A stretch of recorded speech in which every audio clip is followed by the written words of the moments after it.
Bonjour et bienvenue à tous à l'église Étincelle, c'est notre célébration en ligne. On se réjouit tellement de pouvoir être connectés tous ensemble, de rentrer dans la présence de Dieu ensemble, peu importe où nous nous trouvons, que ce soit à Nice, dans les Alpes-Maritimes, en France, en Suisse, pour certains même au Canada, en Haïti et dans d'autres pays. Si vous venez d'un autre pays, mettez-nous en commentaire d'où vous venez. C'est vraiment une très grande joie de rassembler ensemble, peut-être numériquement encore pour l'instant, mais nous venons pour élever le nom du Seigneur. Lui seul est digne de toute l'adoration, la louange et la gloire.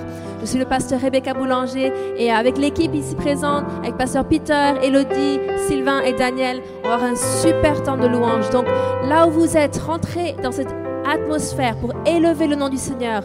Élevez vos mains, chantez, louez, dansez si vous le sentez, mais que votre louange vienne de votre cœur pour votre Père Céleste, car il est digne.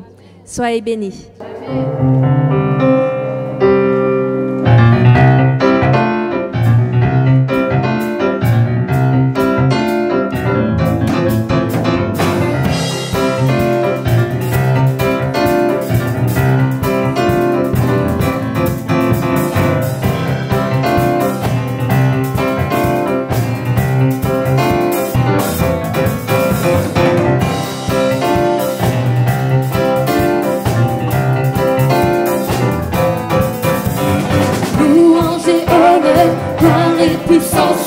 Appartiennent à l'ancien des jours. Que toutes les nations, toute la création se prosterne devant le Seigneur. Louange et honneur, louange et honneur, gloire et puissance appartiennent à l'ancien des jours. Que toutes les nations, toute la création se prosterne devant le Seigneur. Toute langue sur terre et au ciel déclarera ta gloire. Tout genou pliera devant toi. De louange sera exalté au Dieu. Et ton royaume ne passera pas au sein des jours.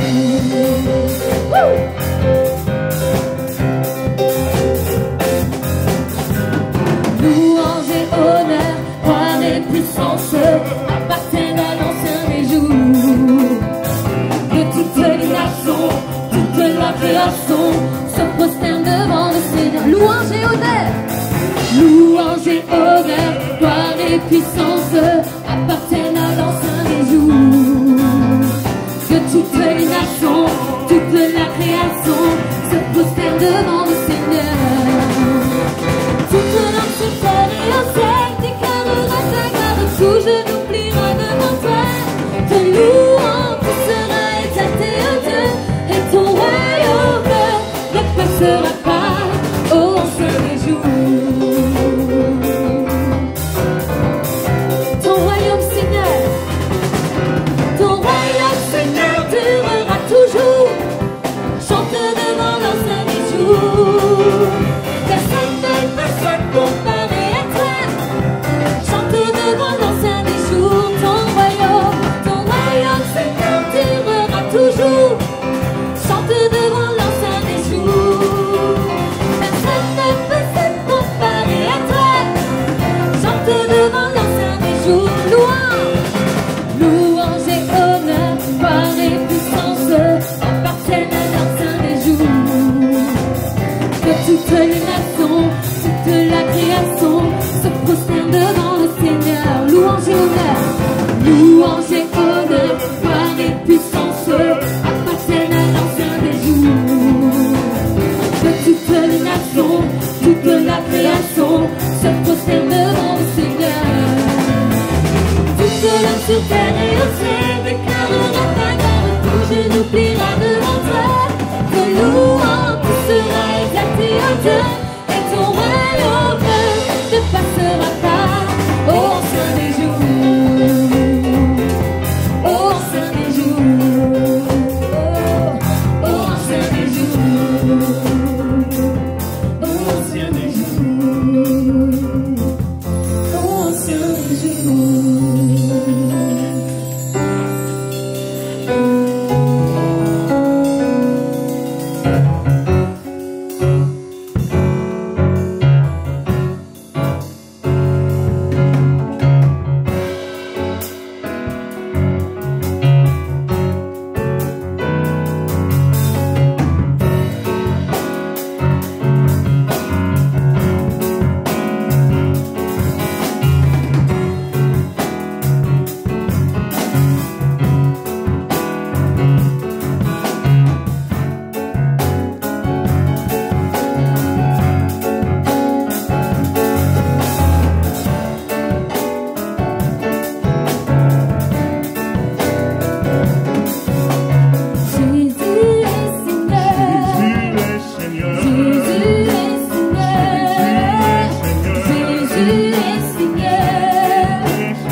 l'équité.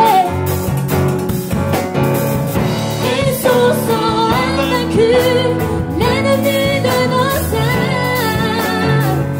Il est le puissant libérateur. Jésus est Seigneur.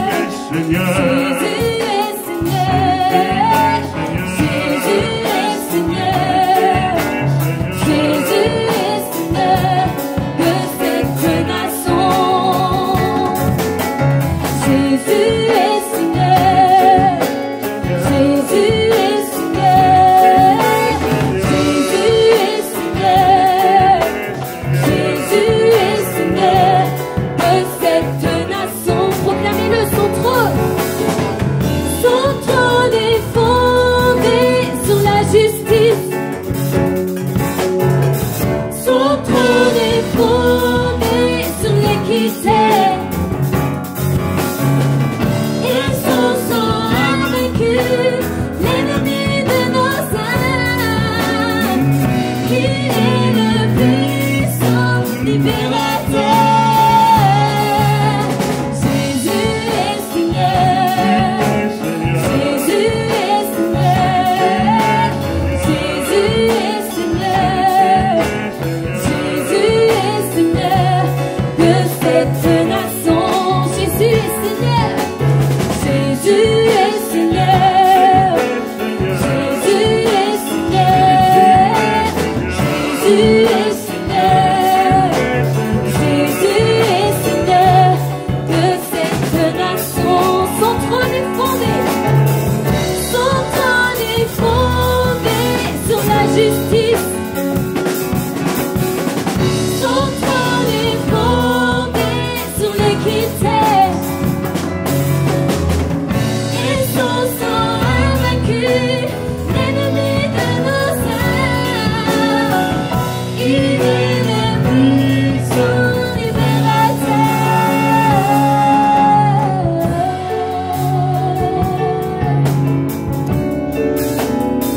Tu es le puissant.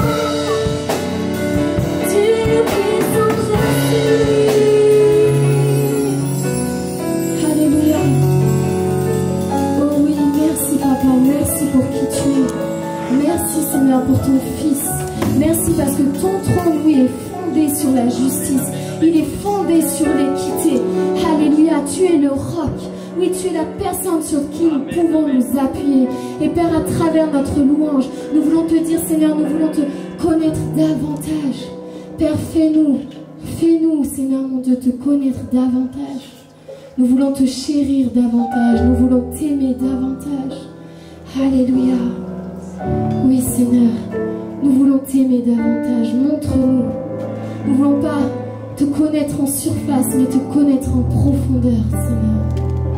Koya Baba Yasue.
J'entre pour ta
quelques semaines, un mardi soir, j'ai dit que j'avais entendu une citation, quelqu'un qui disait que ce n'est pas l'eau qui est autour de la barque qui fait couler la barque, mais l'eau qui rentre dans la barque qui fait couler la barque. Qu'est-ce que vous permettez de rentrer en vous? Assurez-vous que Jésus est dans la barque avec vous, mes amis. Entrez dans sa présence, invitez-le à venir et à être parmi nous, à être avec vous dans votre situation, dans votre peut-être crise ou dans votre bonheur aussi. Dieu veut être là dans chaque circonstance de notre vie. Il est présent et Dieu est un bon Père. Et Jésus veut être là, il veut être notre meilleur ami et être à nos côtés. Donc que l'on puisse vraiment saisir ce message de la foi, ce chant d'encouragement, d'exhortation et qu'on puisse vraiment marcher main dans la main avec Dieu. Alléluia. Merci Seigneur. Merci beaucoup à l'équipe de louanges. On a des nouvelles de Pasteur Philippe. Donc, comme certains d'entre vous le savez, on vit une tempête familiale en ce moment, mais Dieu agit puissamment. Dieu agit puissamment. Donc, la semaine dernière, on vous avait annoncé qu'il a eu un accident de vélo et qu'il avait la clavicule cassée des côtes et qu'il avait une bosse à la tête. Et la bosse à la tête, en fait, c'est compliqué. Donc ça, je ne l'ai appris qu'après la célébration du dimanche matin. Il a dû être emmené d'urgence au bloc opératoire. Ils ont dû l'opérer au niveau de la tête parce qu'il y avait un hématome à l'intérieur du crâne qui créait une pression sur le cerveau. Donc c'était 3 heures assez intenses émotionnellement, mais on a contacté l'équipe pastorale et le CA et les différentes personnes de foi pour prier, se tenir avec nous pour qu'on puisse vraiment voir la victoire. Et donc là, le soir, ils m'ont rappelé, ils m'ont dit que l'opération s'est très bien passée, mais elle était quand même encore en soins intensifs jusqu'à hier. Donc ils ont l'évolution, chaque fois que je le rappelle depuis ce dimanche, l'évolution est bonne et encourageante et il progresse beaucoup plus rapidement que ce que pensaient les médecins, mais il est encore très faible, donc il ne sera pas de retour devant la caméra pendant un petit moment. Et là il est passé au service neurochirurgie, je vais aller le voir tout à l'heure et je peux le voir plus régulièrement maintenant qu'il a changé de service, donc ça c'est une bonne chose. Mais merci en tout cas à tous pour votre soutien et vos prières, à votre affection pour vos messages, ça nous touche vraiment profondément. Et je lui ai dit, toutes les personnes qui priaient pour lui, il est très touché, il a dit oui, j'en ai vraiment besoin.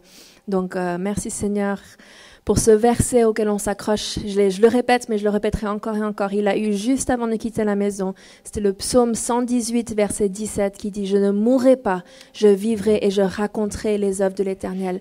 Et Philippe l'a déclaré juste avant de partir faire son vélo, et on se tient dessus qu'il vivra et qu'il ne mourra pas. Et il a encore plein d'œuvres à raconter l'Éternel, mais je crois qu'il va pouvoir avoir un encore plus grand témoignage et témoigner de la bonté de l'Éternel à l'hôpital et à toutes les personnes qu'il va côtoyer par la suite.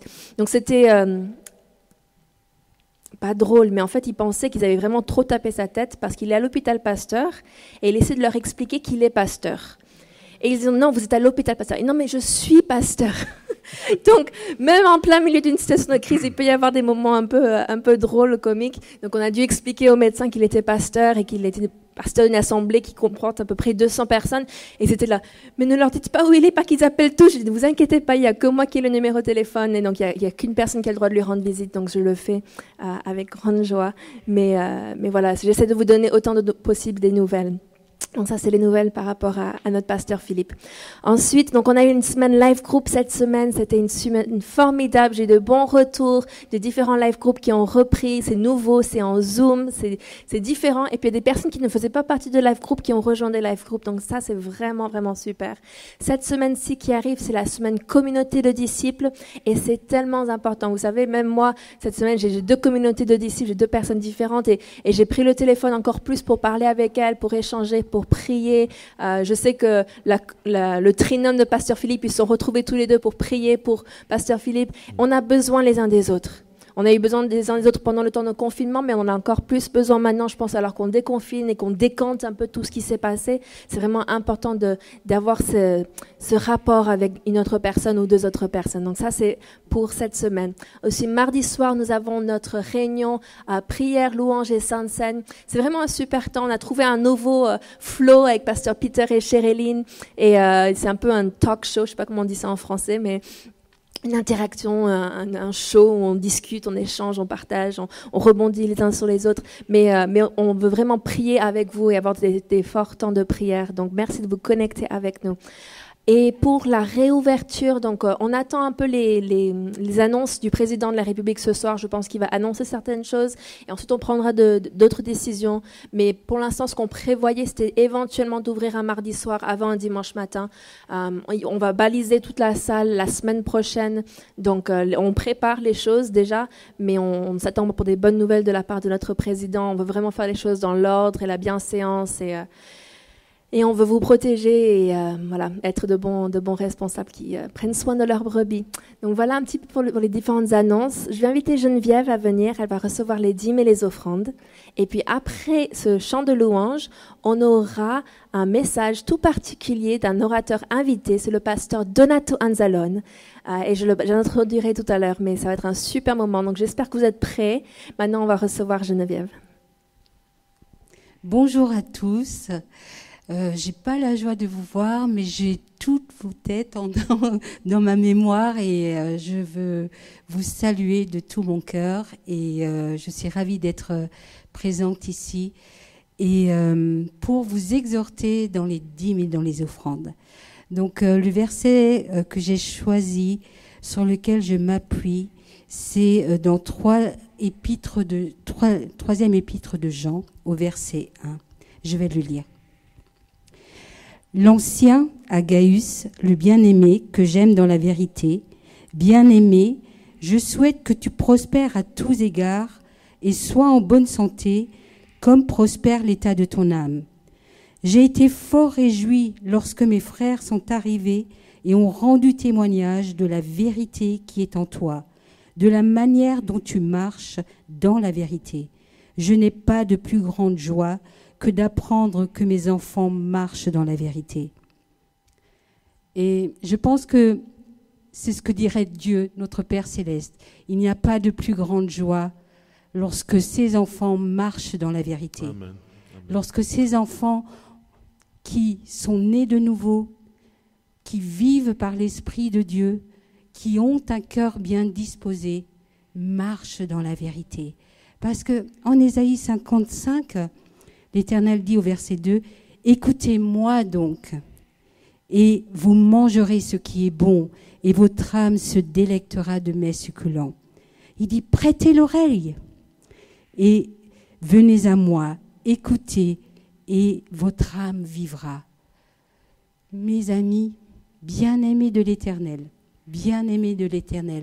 je vous exhorte aujourd'hui à ne pas retenir les bénédictions de Dieu.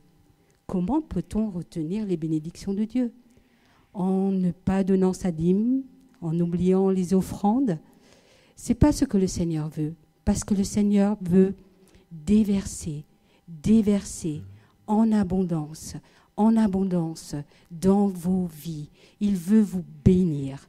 Nombre 6, verset 26, déclare. Vous connaissez ce chant, d'ailleurs, il y a ce fameux chant de bénédiction que les églises en France ont chanté ensemble, magnifique. Voilà, que l'Éternel te bénisse et qu'il te garde, que l'Éternel fasse luire sa face sur toi et qu'il t'accorde sa grâce, que l'Éternel tourne sa face sur toi et qu'il te donne la paix. C'est ainsi qu'ils mettront mon nom sur les enfants d'Israël et je les bénirai. Le Seigneur veut vous bénir en abondance. Le Seigneur veut déverser en vous sa bonté. Ne limitez pas Dieu. Ne limitez pas les églises. Elles veulent accomplir le plan de Dieu. Elles veulent collaborer. Elles veulent collaborer avec le Seigneur. Et vous êtes tous ouvriers et co-héritiers avec Dieu. Il veut votre collaboration. Mais au-delà de ça, il veut vous bénir en abondance. Oh, Dieu ne veut pas avoir les mains liées. Ne restez pas dans les restrictions. Ne restez pas dans le manque. Parce que ce n'est pas ce qu'il a comme plan pour vous.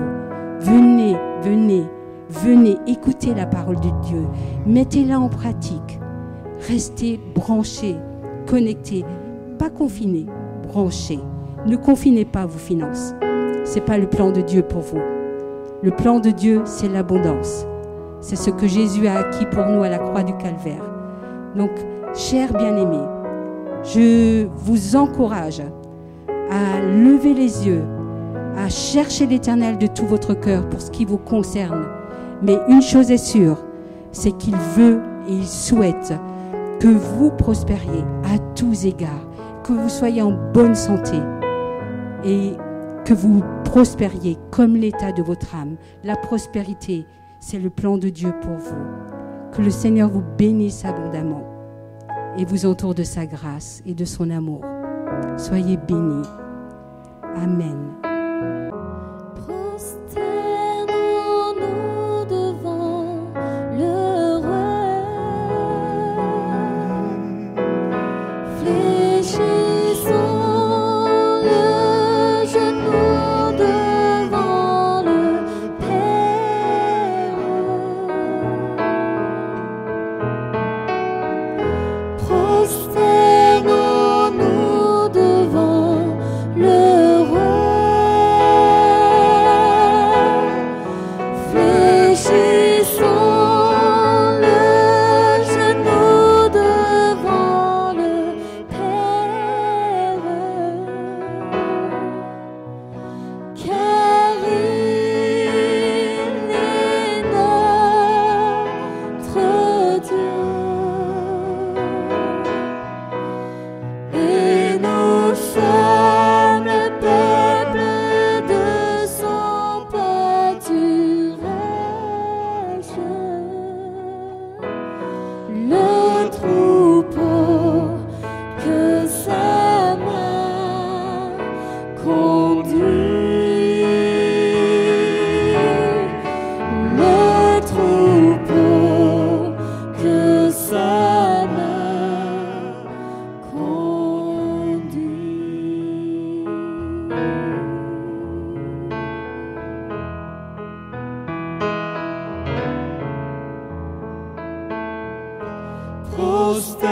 Prosternons-nous devant le roi. Fléchissons le genou devant le Père.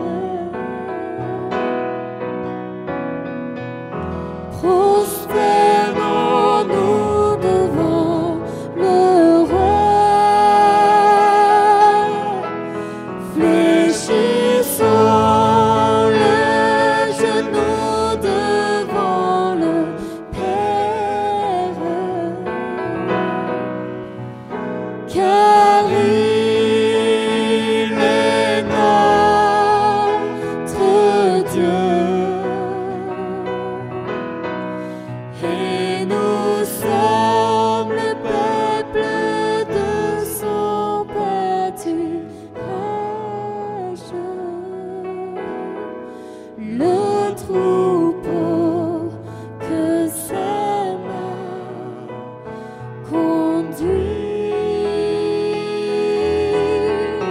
le troupeau que sa main conduit, car il est notre Dieu, car il est notre Dieu, et nous sommes le peuple de son pâturage, le troupeau que sa main conduit, le troupeau que sa main conduit, le troupeau que sa main conduit, le troupeau que sa main conduit.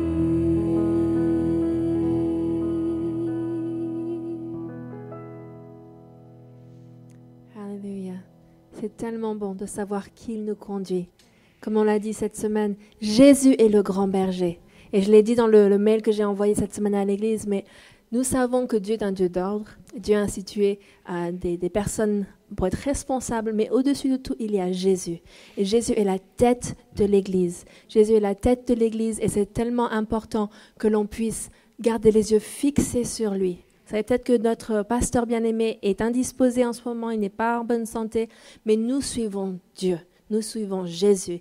Il est l'auteur et le consommateur de notre foi. Notre pasteur est là pour nous aider et nous guider, mais nous sommes 3 autres pasteurs. Vous n'êtes pas abandonnés, vous n'êtes pas éparpillés, et je crois que vous allez presser et vous persévérer encore plus vers le Seigneur.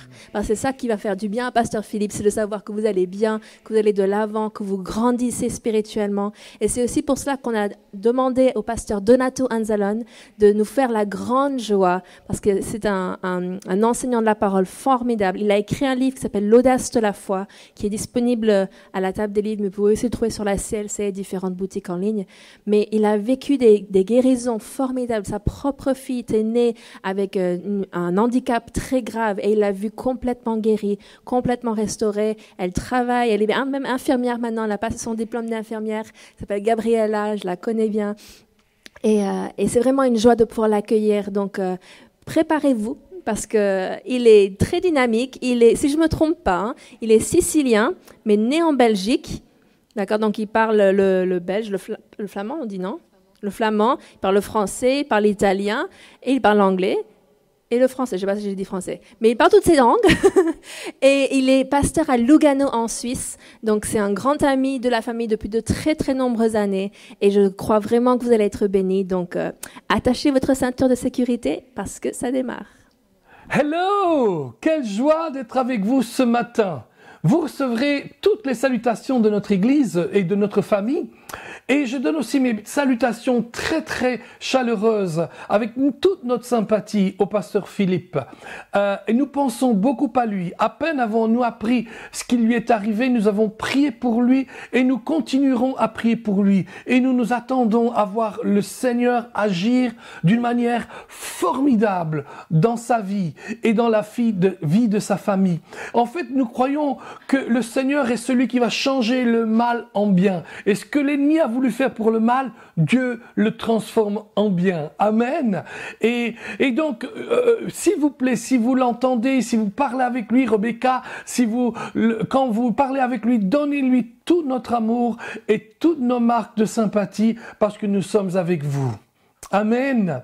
Et donc, ce matin, je voudrais vous apporter un message que le Seigneur a mis dans mon cœur. Vous savez, c'est pas facile parce qu'on n'est pas avec vous tous les jours, donc on ne sait pas toujours ce dont on a besoin, etc. et tout. Et donc, on prie.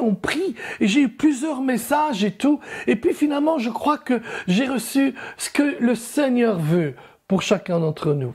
Pour cela, je vous demanderai d'ouvrir vos Bibles dans le psaume 5 au verset 12.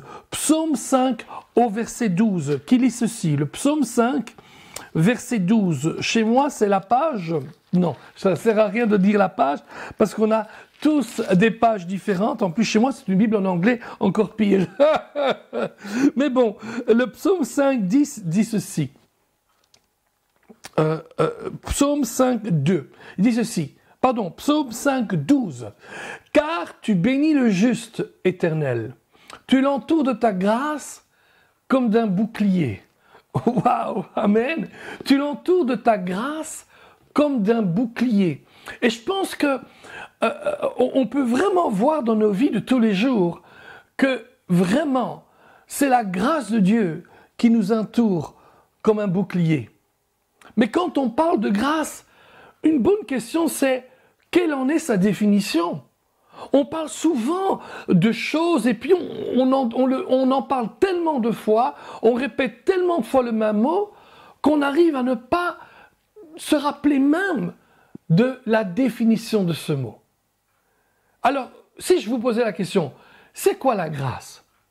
En général, la grâce de Dieu est définie comme la faveur non méritée de Dieu.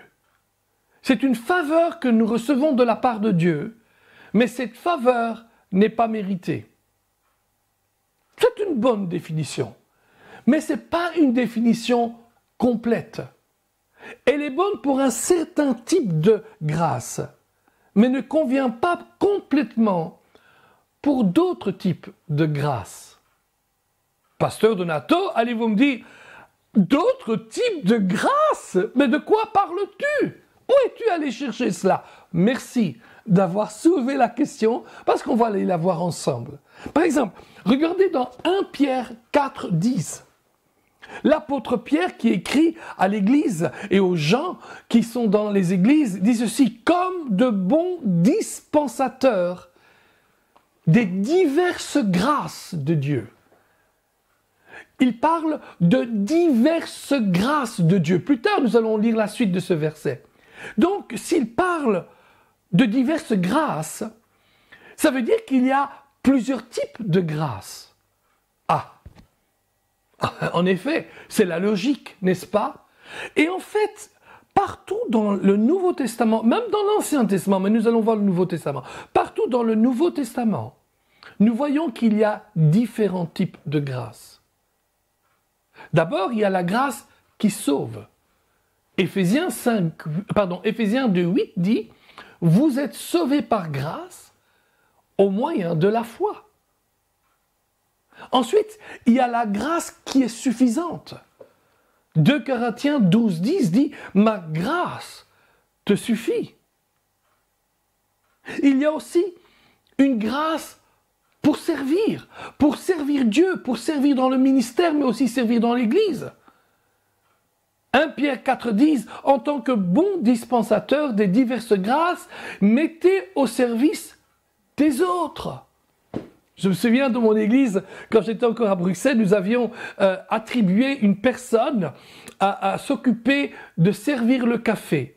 C'était une bonne Belge, mais malheureusement pour elle, la plupart des gens dans nos églises étaient italiens. Alors ce que vous comprenez, c'est que le café belge et le café italien, c'est deux choses différentes. Nous avions là un gros percolateur et à chaque fois qu'elle faisait le café, c'était vraiment du jus de chaussette pressé ou bien de l'eau de vaisselle. Ça n'avait aucun goût. Et plusieurs fois, au cours des dimanches, quelqu'un lui disait « Ah, tu sais, ton café, c'est vraiment pas ce qu'il faut, hein ?» Et elle encaissait. Et d'autres, mais pas méchamment, des fois c'était en rigolant « Eh, tu sais, ton café, c'est comme du jus de chaussette !» Et un jour, elle a littéralement éclaté dans l'église. Elle a crié et elle n'a plus jamais fait le café. En d'autres termes, je peux vous dire ceci, elle avait perdu la grâce pour servir le café. Amen. Oui, il y a aussi la grâce dans laquelle nous demeurons. On voit cela dans Romains 5 au chapitre 2, au verset 2, dans lequel Paul dit cette grâce dans laquelle nous demeurons fermes. Remarquons toutefois, quand on voit toutes ces grâces et ces types de grâces qu'on voit, seule la grâce qui sauve peut correctement être qualifiée de faveur non méritée que Dieu nous octroie. Amen. Seule la grâce qui sauve. En effet, nous sommes sauvés par grâce au moyen de la foi. Et cela pas par nos œuvres. Mais qu'en est-il donc des autres types de grâces? Y a-t-il quelque chose que nous pouvons faire pour, sinon la mériter, entre guillemets, au moins pour qu'elle nous soit accordée, pour qu'elle nous soit accrue dans nos vies? Eh bien, je crois que la Bible le dit clairement. Par exemple, pensez un petit peu à Ruth. Vous rappelez-vous de Ruth? Ruth, la belle-fille de Naomi, après que son mari est mort, donc le fils de Naomi, et que son beau-frère est mort aussi, l'autre fils de Naomi, elle retourne avec Naomi dans la terre de Naomi, et ils arrivent, je pense, c'était à Bethléem. Et là, elle va glaner, c'est-à-dire que lorsque les moissonneurs prenaient les légumes ou prenaient le blé, etc., eh ben, souvent il y avait des épis qui tombaient, des choses qui tombaient. Et les gens allaient glaner par terre. Tu pouvais déjà imaginer Ruth aller glaner partout. Et un homme la voit, c'est le propriétaire des champs. Et il voit cette femme, on lui dit qui elle est. Et il va ordonné à ses ouvriers de faire tomber plus. Et ainsi, elle avait de plus en plus de produits qu'elle avait glanés. Au point que Naomi est époustouflée par une telle faveur. Et donc, lorsque Boaz parle un moment avec Ruth, Ruth lui pose la question, mais pourquoi m'accueilles-tu avec tant de faveur? Et écoutez la réponse de Boaz à Ruth. Parce que l'on m'a rapporté tout ce que tu as fait pour ta belle-mère après la mort de ton mari. On peut dire ceci, Ruth a semé la faveur envers Naomi et elle a récolté la faveur dans sa vie. Voyez-vous, on peut faire quelque chose pour que la faveur de Dieu devienne plus grande dans notre vie. Par exemple, l'apôtre Pierre de nouveau va plus loin. Lui, il dit carrément que la faveur de Dieu peut se multiplier dans notre vie. Comment? Il dit, en d'autres mots, plus je connais Christ et sa doctrine, plus je connais Christ intimement, et plus la faveur de Dieu se multiplie dans ma vie. On voit ça dans 2 Pierre 1,2, il dit « Grâce et paix vous soient multipliées par la connaissance du Seigneur Jésus. » Donc plus je connais Christ, plus je connais Dieu, plus la grâce est multipliée dans ma vie. Donc on peut dire plus la faveur de Dieu est multipliée dans ma vie. Et il y a certes encore une autre chose à laquelle on peut penser pour faire voir que la faveur nous est octroyée par le Seigneur. Il dit ceci. C'est Jacques qui le dit ceci. Dieu résiste aux orgueilleux, mais fait grâce aux humbles. Waouh!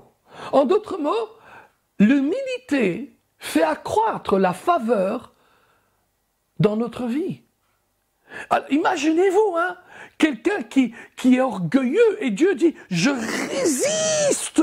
Ou s'il y avait quelqu'un qui était à côté de moi, je le prenais. Et comme cette Bible-là, je résiste aux orgueilleux. Mais je fais grâce aux humbles. C'est ce que le Seigneur veut faire dans votre vie. Rappelez-vous, il distribue sa faveur pour le juste. Amen. Il le couvre par sa faveur comme un bouclier. Plus nous sommes humbles, plus la faveur de Dieu nous protège. Amen. Et croyez-moi, quelquefois on se trouve dans des situations, on se dit, mais Seigneur, où étais-tu? Seigneur, je pensais que tu allais me protéger. Et on ne se rend pas toujours compte que la situation dans laquelle on se trouve maintenant aurait été 1000 fois pire si l'Éternel ne nous avait pas protégés. On doit vraiment se rendre compte de cela. Et le Seigneur est là pour nous protéger. Mais en tout ça, où est-ce que je veux en venir? Voyez-vous, là où je veux venir, c'est qu'on peut faire quelque chose pour obtenir plus de faveur de Dieu dans notre vie. Vous pouvez faire quelque chose pour, entre guillemets, mériter plus de faveur de Dieu.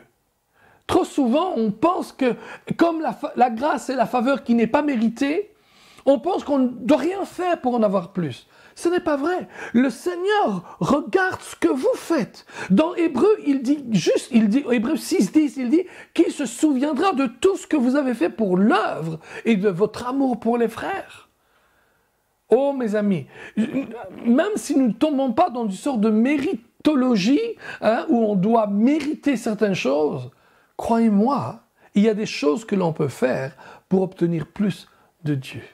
Amen. Vous pouvez faire quelque chose pour mériter plus de la grâce qui soutient, de la grâce qui pour servir et de la grâce dans laquelle nous demeurons. Oh, l'apôtre Paul dit « Je suis qui je suis par la grâce de Dieu ». Alors c'est vrai que Dieu l'a transformé, mais attention, il a laissé Dieu le transformer. Amen. Vous savez très bien qu'il y a dans l'Église, en général, des gens qui grandissent plus vite que d'autres. En général, c'est parce que certains se laissent plus transformer, modeler par le Seigneur que d'autres. On a cette image de Jérémie qui voit ce potier, qui prend le pot et qui commence à faire un vase de terre et qui à un certain moment voit que le vase n'est pas bon et il le tasse et il remodèle cette terre pour refaire un nouveau vase. Le vase est là. Alors certains prennent cette image pour dire, voyez-vous, Dieu vous brise. Non, c'est pas ça que cette parabole veut dire. Vous savez, la plupart des paraboles, quand on les interprète, chaque détail n'est pas important. Ce qui est important dans cette parabole, c'est que Dieu veut former ta vie. La seule chose à faire, c'est comme ce vase, laissez-le former votre vie. Amen. L'apôtre Paul dit d'ailleurs qu'il œuvre afin que Christ soit formé en nous. Et donc dans la parabole de Jérémie, où on voit ce potier qui brise le vase pour le remodeler, c'est une image simplement qui veut dire « laissez-vous remodeler par l'Éternel ». Wouh! Alléluia! Voyez-vous, j'ai œuvré dans ma vie sans la grâce. Et j'ai œuvré dans ma vie avec la grâce. Croyez-moi, avec la grâce, c'est 1000 fois mieux. Waouh! Ainsi, il y a une grâce qui ne peut pas se mériter, parce qu'elle repose complètement sur la foi en ce que Jésus a fait pour nous. On appelle cette grâce, ce type de grâce, la grâce qui sauve. Mais il y a aussi d'autres types de grâces pour lesquelles nous pouvons faire quelque chose pour en avoir plus. Amen. Hein? On peut faire quelque chose. Moi, je me souviens quand j'étais jeune, mon vieux pasteur qui a 102 ans maintenant, non, il est au ciel avec le Seigneur depuis 8 ans, mais il aurait eu 102 ans et de toute façon, il vit encore au ciel, donc je peux dire qu'il a 102 ans. Mon premier pasteur a 119 ans, mais il vit au ciel aussi depuis quelques années. Mais je me souviens que mon vieux pasteur disait toujours, quand on parlait de quelqu'un qui passait des moments difficiles, et il disait, ce frère, cette sœur a besoin de plus de grâce de Dieu. Et c'est vrai, on a besoin de plus de grâce de Dieu. Mais une chose qui est importante, c'est qu'on peut faire quelque chose pour avoir plus de grâce. On peut faire quelque chose pour avoir plus de grâce qui nous suffit. On peut faire quelque chose pour avoir plus de grâce qui nous soutient. On peut faire quelque chose pour avoir plus de grâce dans laquelle nous demeurons. Amen. Non, il y a une bonne question que j'ai qui vient devant moi. Mais comment peut-on vraiment définir de manière plus terre à terre ce qu'est la grâce ou bien ce qu'est la faveur de Dieu? Remarquez que en grec, le mot grâce et faveur, c'est le même mot, c'est le mot charis, d'où on a le mot charisma ou charismatique, c'est-à-dire les charismes de Dieu. Comment peut-on définir d'une manière plus terre à terre la faveur de Dieu? La faveur non méritée de Dieu, c'est une très bonne définition, mais comme je l'ai dit, elle ne correspond pas complètement à tous les types de grâce. On peut dire que la faveur de Dieu, c'est la puissance de Dieu qui agit en notre faveur. Paul dit que Dieu lui dit, ma grâce te suffit, parce que quand je suis faible, c'est alors que je suis fort. Amen. Donc la grâce de Dieu, c'est la puissance de Dieu. C'est une très bonne définition. La puissance de Dieu qui nous habilite dans nos moments de faiblesse.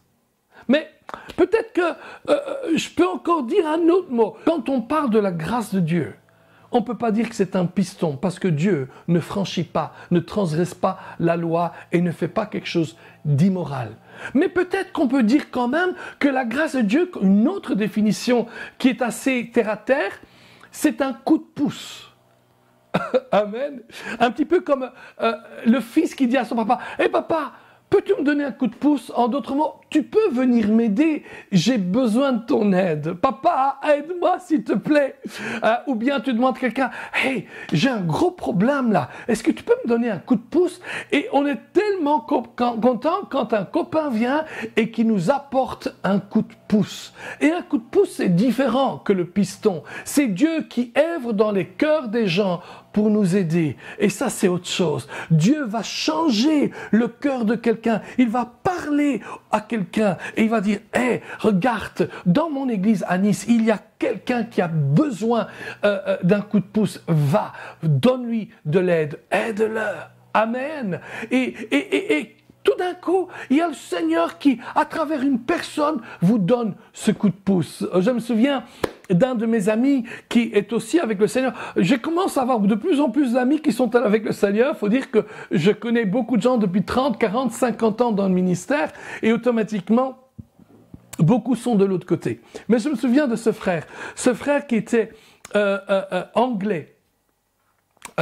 Et il allait partout en Chine apporter l'évangile. Et un jour, il arrive, il avait, vous savez, il y a tellement de persécutions des chrétiens en Chine qu'ils avaient des codes pour savoir où aller et vers qui et avec qui parler, parce qu'il y a tellement d'espions qui espionnent les chrétiens. Et donc, il arrive, il devait aller au bureau de poste. Et il arrive, et il est là, et il va vers la file, il est convaincu que c'est cette personne au comptoir qui est la personne de contact. Et tout d'un coup, quelqu'un lui vient par derrière et le déplace vers l'autre file. Il regarde, et il n'y avait personne. Il se demande, mais pourquoi? Et il reste dans l'autre file. Personne l'a poussé. Et il va dans l'autre file. Et puis quand il arrive vers le préposé, il se donne rendez-vous d'une manière secrète. Et une fois qu'il se voit face à face, il lui dit que je suis content que vous n'ayez pas allé dans l'autre file, parce que l'autre personnage au comptoir était un espion pour savoir qui sont les chrétiens. Merci Seigneur, parce qu'il nous a protégés. Vous savez ce qu'on appelle ça? On appelle ça un coup de pouce de la part de Dieu. Wouh! Amen. C'est quoi la faveur de Dieu ou la grâce? Ah ben, savez-vous, c'est un petit peu comme la maman vache qui donne un coup de museau sur le derrière de son petit veau qui vient de naître pour lui apprendre à marcher. Je pense que beaucoup d'entre vous, vous avez déjà pu voir ça aux campagnes, dans les campagnes, quand le veau est né, eh ben, il a difficile à se lever, eh bien la maman vache va lui donner des coups de museau sur son derrière pour lui dire « Allez, lève-toi, il faut que tu marches. » Amen. Ce sont toutes de belles et de bonnes définitions. Mais voulez-vous connaître ma définition de la faveur de Dieu? Voulez-vous connaître ma définition de la grâce de Dieu? Elle surpasse toutes les autres définitions. Vous êtes d'accord avec moi? Vous voulez l'entendre? Alors, tenez-vous prêts et écrivez-le. C'est très, très, très important. Ma définition de la faveur de Dieu, c'est CTBPEVMLABNCQCV. Wouh! Alléluia! Vous avez compris, n'est-ce pas? On peut arrêter là. Ma définition de la faveur de Dieu, c'est CTBPEVMLABNCQCV.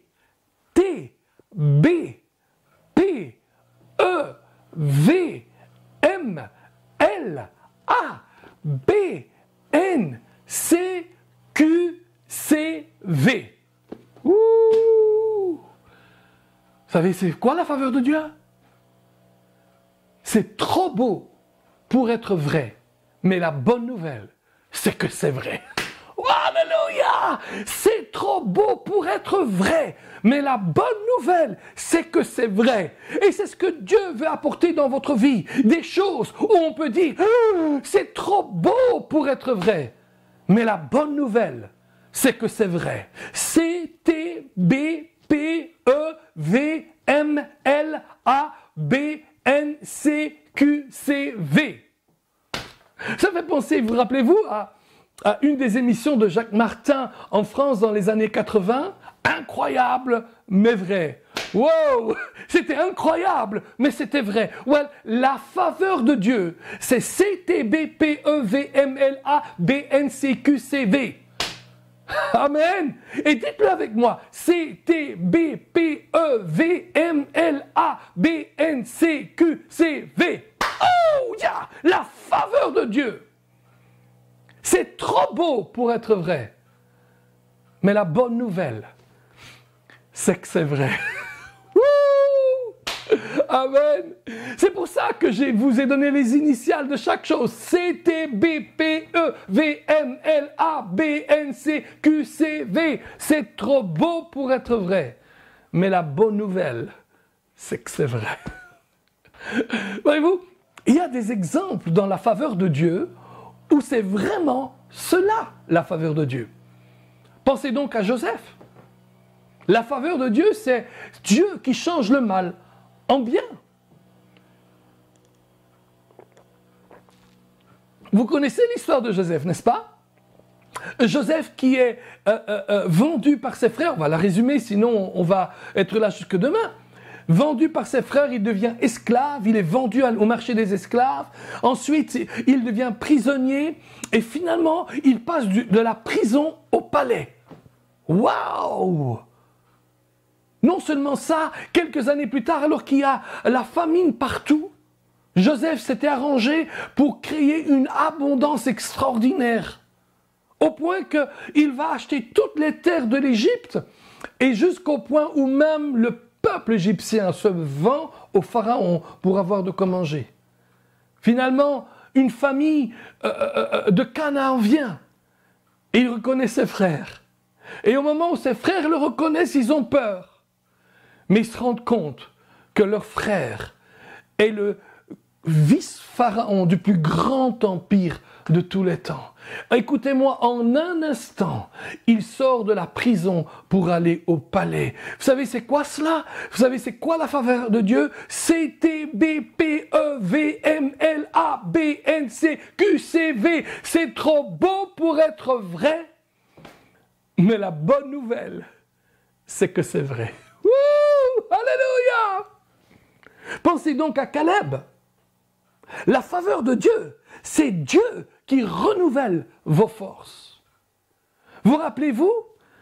Il a 85 ans et il dit à Josué, « Josué, donne-moi cette montagne. » Il a 85 ans. Cette montagne que Moïse m'avait promise il y a 45 ans. Écoutez, pendant 45 ans, il ne s'est pas occupé de sa montagne parce qu'il s'est occupé d'aider Josué à construire le royaume que Dieu leur avait donné. Mes amis, occupez-vous des affaires de Dieu et tôt ou tard, vous allez voir Dieu s'occuper de vos affaires. Et donc, je suis aussi fort que lorsque j'avais 40 ans. Waouh! Vous savez, c'est quoi la faveur de Dieu? CTBPEVMLABNCQCV. C'est trop beau pour être vrai. Mais la bonne nouvelle, c'est que c'est vrai. Wouh! Alléluia! Pensez donc à cette veuve. C'est une veuve, son mari était prophète et malheureusement, il avait contracté de nombreuses dettes. Vous savez que la Bible dit qu'on ne peut pas faire de dettes. Mais il faut comprendre pourquoi on ne pouvait pas faire de dettes à l'époque. Parce que lorsque quelqu'un faisait des dettes à l'époque, il devenait tributaire des créditeurs. Dans le cas de cet homme, puisqu'il ne pouvait pas payer ses dettes, il est mort maintenant et son épouse n'avait pas les moyens de payer les dettes, les créditeurs avaient le droit de venir prendre les enfants et de les vendre en esclavage pour récupérer l'argent qui leur incombait. Voilà pourquoi dans l'Ancienne Alliance, on ne pouvait pas faire des prêts, par exemple. Alors certes, quand je parle de dette, je parle plus de prêts que de dire « Oh, quelqu'un m'a prêté 10 000 euros, mais maintenant, je n'arrive pas à lui remettre. » Ça, c'est pas un prêt, ça, c'est autre chose. Ça, c'est vraiment une dette, parce qu'on n'arrive plus à le payer. Mais un vrai prêt, par exemple, un prêt hypothécaire pour acheter une maison, un prêt pour ceci, c'est quelque chose que vous pouvez faire parce que d'abord, votre banque vérifie si vous êtes en mesure de payer chaque mois la somme à payer, mais aussi parce que au pire, on vous enlève la maison, mais on ne vous enlève pas vos enfants. Amen. Hein? Mais en même temps, si vous achetez une maison à crédit, continuez à croire que Dieu pourvoit vos besoins. Amen. Voyez-vous, donc, cette femme, les créditeurs viennent pour prendre ses enfants. Et la faveur de Dieu, c'est Dieu qui multiplie ce que vous lui mettez à disposition. Amen. Hein? Cet homme donc avait laissé tant de dettes. Et cette femme voit ses créditeurs venir. Et donc elle va et elle parle à Élisée de cette situation. Et Élisée lui demande, qu'as-tu à la maison? Elle dit, un vase d'huile. Et il dit ceci, rassemble tous les vases que tu peux. Demande-en même à tes amis, à tes voisines. Et voici donc, elle a fait un dépôt de vases. Et elle va faire ce que Élisée lui a dit. Elle va commencer à verser l'huile du premier vase dans le vase. Et à sa grande surprise, le petit vase qu'elle avait en main ne se vide pas, mais l'autre se remplit alors qu'il est plus grand. Elle dit, ah, c'est extraordinaire. Et puis il y a un autre vase, et elle fait la même chose. L'autre vase de nouveau se remplit, mais celui qu'elle a en main ne se remplisse pas. Et puis elle commence à remplir tout ce qu'elle a autour, et elle demande à ses enfants, Joachim, Ruben, rapportez les autres vases. Et Joachim, les petits-enfants, Ruben, eux, ils disent, on a intérêt à le faire, si on ne le fait pas, on est vendu en esclavage. Et donc, voyez-vous que Joachim et Ruben deviennent des enfants extrêmement obéissants. Ça, c'est une bonne faveur de Dieu dans notre vie. Amen. Avoir des enfants obéissants. Et donc, ils arrivent. Joachim, un autre vase. Oui, maman, j'arrive. Et puis, elle arrive. Et puis, Ruben, un autre vase. Maman, j'arrive. Et puis, elle dit, maman, je crois qu'il faut encore aller plus loin. Et donc, ils vont chercher quelques d'autres vases ailleurs. Et puis, ils arrivent. Joachim, s'il te plaît, je veux de vases. Et tout d'un coup, Joachim dit, maman, il n'y en a plus. Tout a été pris. On est allé chez Gertrude, chez Myriam, chez Dorothée, chez Naomi. On a pris tous les vases qu'il y avait. Et la Bible dit que quand il n'y avait plus de vase, le vase qu'elle tenait en main, son propre vase, s'était arrêté. Et il n'y avait plus de vase, non, de huile dans le vase. Et grâce à cette situation-là, elle a pu vendre toute son huile. Le lendemain, alléluia, viennent les créditeurs. Ils arrivent probablement avec des huissiers de police de l'époque pour venir prendre les enfants. Mais non, elle ne leur donne pas ses enfants. Mais elle paye toute la dette de son défunt mari. Amen. Et je peux déjà imaginer les créditeurs. Ils n'en croient pas leurs yeux. Mais c'est quoi cela? Vous savez ce que c'est? C'est CTBPEVMLABNCQCV. C'est trop beau pour être vrai. Mais la bonne nouvelle, c'est que c'est vrai. Je pourrais continuer beaucoup de fois, mais encore beaucoup d'exemples. Mais je vais en terminer avec un dernier exemple. De la faveur de Dieu. C'est trop beau pour être vrai, mais la bonne nouvelle, c'est que c'est vrai. Pensez un petit peu à l'événement très spectaculaire de la multiplication des pains. Le seul miracle qui est repris dans les 4 évangiles. Voyez-vous, la faveur de Dieu, c'est le Seigneur qui te rend bien plus que ce que tu lui as donné. La Bible dit qu'il y avait 5000 hommes. Et il était tard. Jésus avait enseigné pendant des heures et des heures. Il faut dire qu'ils étaient assidus, comme vous maintenant. Et il faut les nourrir. Jésus demande, qu'est-ce que vous avez en disposition? Et les disciples disent, nous on n'a rien, mais il y a un petit garçon. Il a 5 pains et 2 poissons. C'est pas grand-chose. Certainement qu'on ne pourra pas nourrir 5000 personnes. D'ailleurs, 1, 2, 3, 4, 5 pains, 2 poissons, à la rigueur, on pourrait diviser les 5 pains en nous 12, Et les 2 poissons, chaque poisson, on le coupera en 6 morceaux. À la rigueur, nous, on peut manger, mais pas les autres. Et Jésus prie pour les 5 pains et 2 poissons. Et il ordonne ses disciples à aller les distribuer. Et les disciples distribuent le pain et les poissons. Et les gens mangent à leur faim. C'est une énorme multiplication. Mais la bonne chose, la chose extraordinaire est celle-ci. C'est qu'il restera 12 corbeilles pleines de nourriture. Et je pense qu'ils auront fait ce que beaucoup auraient fait. C'est que comme il y avait beaucoup, ils ont dit, on ne va pas jeter ça, on ne va pas gaspiller, mais on va faire une bonne chose. Tu te rappelles ce petit garçon qui nous avait donné les 5 pains et 2 poissons? On ne peut pas le renvoyer à la maison les mains vides. Et voilà qu'il donne un chariot au garçon avec 12 corbeilles pleines de pain et de poissons. Et je peux déjà imaginer l'enfant arriver. Wow, alléluia, 5 pains et 2 poissons. Et tout d'un coup, 12 corbeilles. Et à un certain moment, quand il arrive tout près de la ferme où habite sa maman, il y a une pente bien forte. Et il commence à crier parce que ça commence à devenir lourd. Et la charrette pousse sur son dos, dit « Maman, viens, c'est trop lourd. Maman, viens, c'est trop lourd. » Et celle-ci ne comprend pas. Mais comment 5 pains et 2 poissons sont trop lourds? Depuis quand? Et maman, je t'en prie, viens vite! Et il commence à être furieuse, la maman. Elle sort. Mais qu'est-ce que c'est que cette affaire? Mais pourquoi tu... Ah! Elle voit son fils avec un chariot, plein de choses dans le chariot. Il dit, mais c'est quoi tout ça? Et il raconte l'histoire. Et vous savez quoi? Cela s'appelle la faveur de Dieu, maman.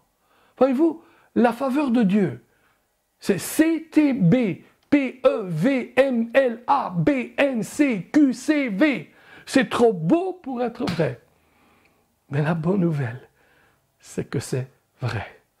Oh, mes amis, nous pourrions aller d'histoire en histoire. Rappelez-vous de Paul et Silas en prison, libérés. Pierre en prison, sur le point d'être exécuté, libéré.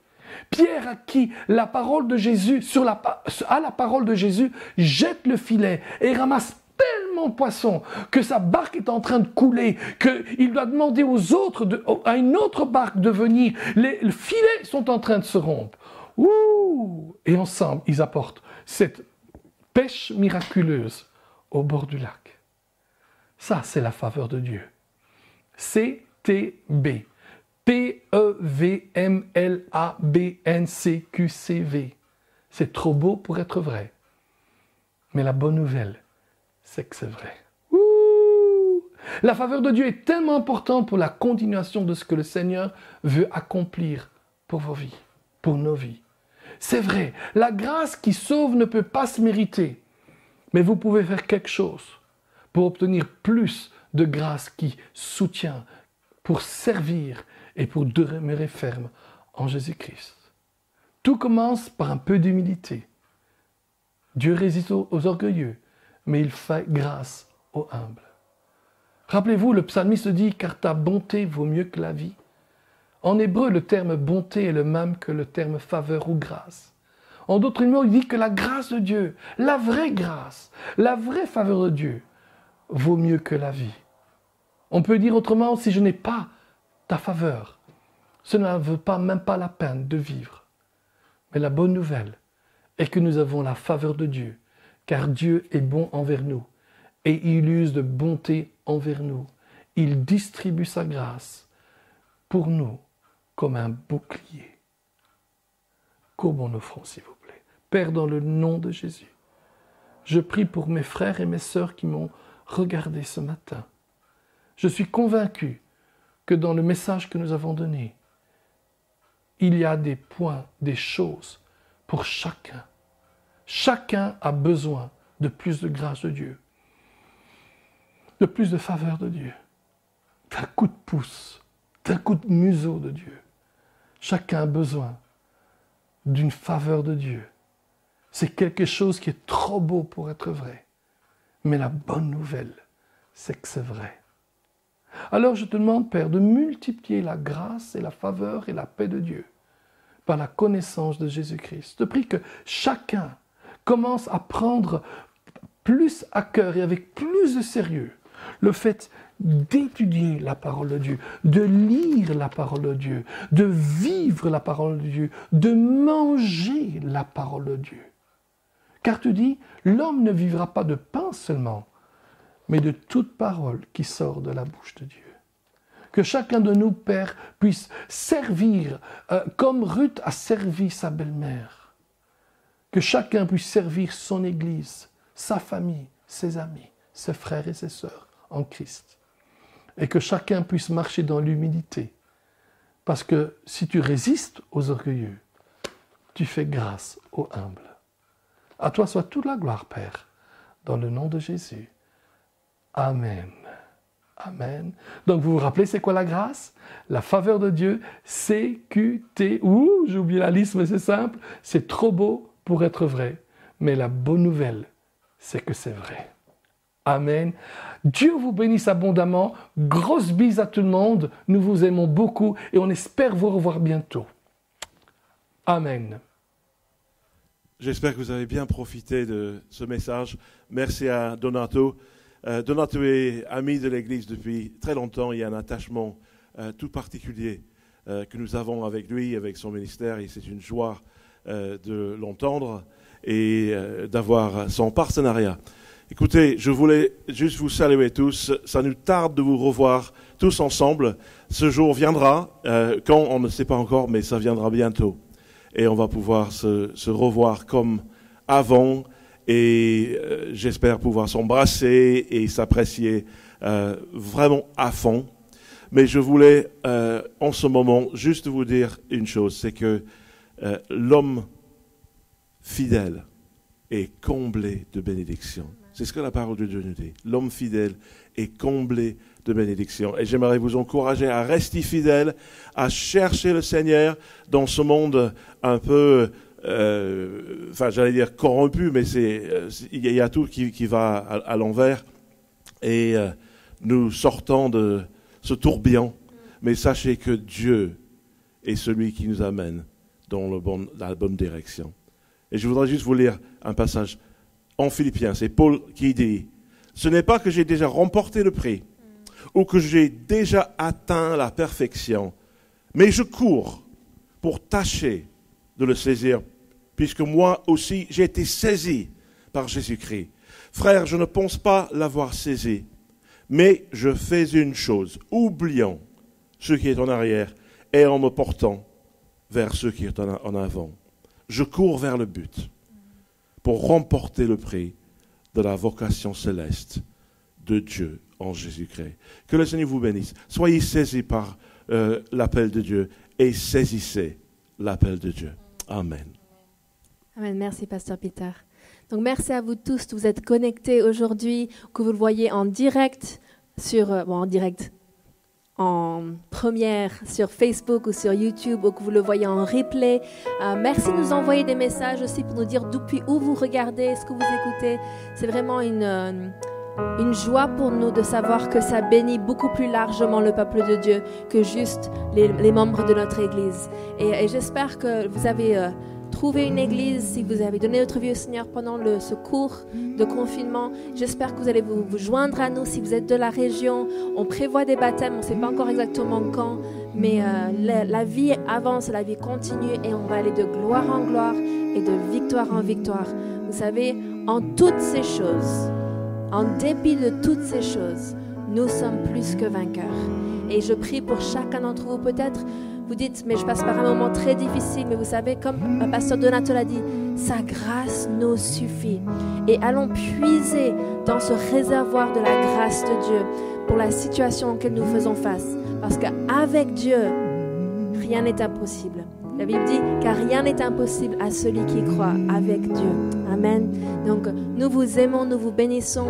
Si vous souhaitez plus d'informations, par exemple les notes du pasteur, ou vous souhaitez avoir des informations par rapport à Pasteur Philippe, vous pouvez envoyer un mail à l'église, c'est contact@égliseétincelle.com, ou envoyer un texto au numéro de téléphone qui va s'afficher dans les commentaires.